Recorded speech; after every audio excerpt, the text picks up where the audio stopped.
கடலலை கொஞ்சும் திருச்செந்தூரில் விஸ்வரூபமே வேலையா பழமுதி சோலை அறுபடை வீடும் புண்ணிய தரிசனம் முருகையா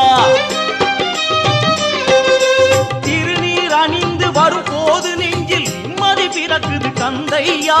சுகனே சிவனார் மகனே உன்னை பாட பாட சுகமாகுதையா வேல் முருகா அரோகரா அரோகரா வேல்